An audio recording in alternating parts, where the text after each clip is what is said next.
Coalescer Hava, Hotep Shalom Namaste. Nature. Nature in all its essence. When one is in tune with themselves, they can do all things perfectly. If a robber is in tune with himself, he will become the perfect robber.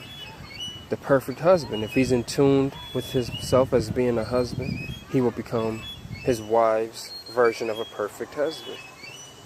A banker, an accountant, no matter what your craft is, if you are in tune with who you are, you will become your perfect version.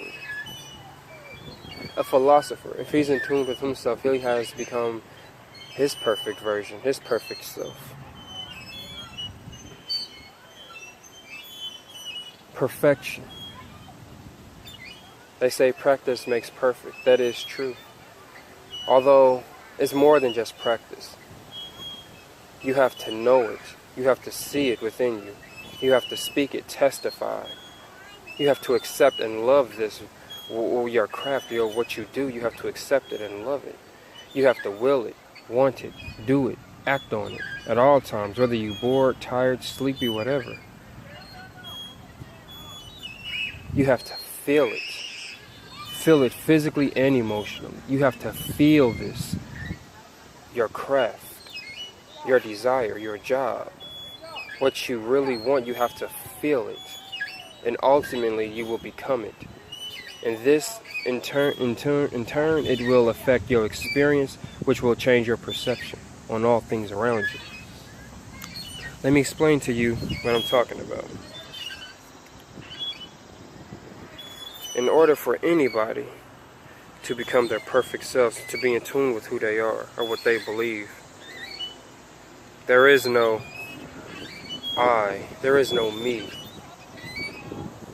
there is no you. It's us, it's we. You will be in tune with the earth. You will be in tune with who you are, what you want. You cannot become perfect if you are not in tune with what you want. You can do great and do a little better, but you will never become perfect. What I'm saying is, you people, you humans who wish to become gods, Elohim and Devas, you can't become a Deva if you're not in tune with it. To become one. Ultimately realize without this you are nothing. Realize with this you will become everything.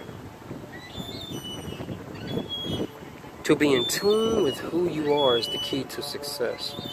To be one with what you believe is success. If you believe vices are bad, lust and envy and greed, if you believe those things are bad, you don't do it. Point blank period. You don't step near the line of lust, envy and greed. You don't go nowhere near the line because it's bad, right? The edge of a volcano. Lava is bad. It's gonna hurt. So why even go near the edge where you could be tempted or pushed into it?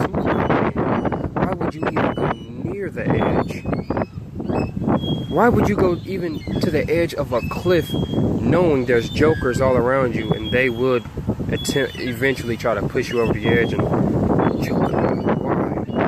So why would you go near the edge of greed and folly and foolishness? Those are platforms you should always do. For you to always look for a life of desire, knowing that's not what you want. This will ultimately destroy you. You must stay in your lane like a car when it drives. The car doesn't venture off into the left lane, not even to a little bit. The car doesn't cross the double yellow line. It doesn't do that.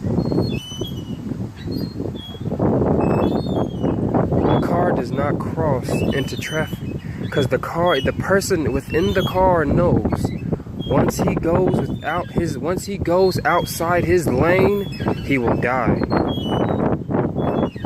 You must be in tune with yourself. You must put yourself in a life or death situation. There is no success without being in tune with who you are, with what you believe. Be in tune with what you really want. Be in tune with what you believe. Be in tune with who you are. Don't worry about what everybody else thinks. Don't worry about what another man sees within you. Don't worry about what another woman thinks about you when you're not around. You must be in tune with who you are and what you believe.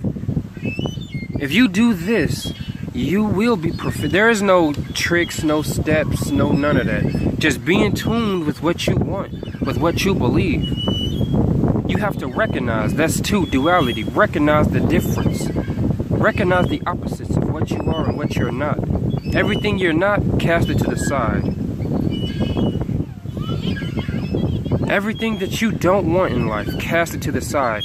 Pay it no mind, don't observe it, don't look at it, don't think about it. Even if somebody tempted you with it, just cast it to the side. That's not what you want. If you're trying to stop smoking, anytime you see a cigarette commercial, turn off the TV. When you going outside and somebody's offering you a cigarette, you don't want to be around people like that because they're bringing up your past. They're bringing up something that you don't want. They're not fully giving you the benefits of your reward, your greatest version. Because your best friends will remind you of who you really are.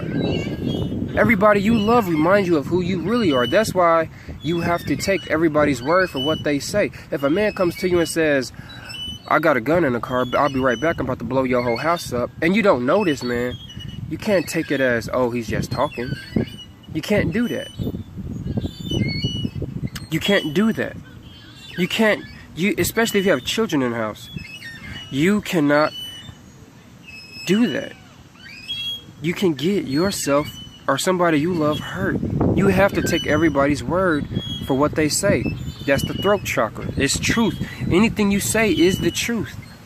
Whether you know it or not. If you speak it, it is the truth. According to your reality, that is the truth. However, just because you believe that you can be promiscuous and you can do what you want, yes, that is the truth. Your conventional truth. But see, I've aligned myself with universal truth. So I can speak and say, if somebody asks me off experience, how do you live this?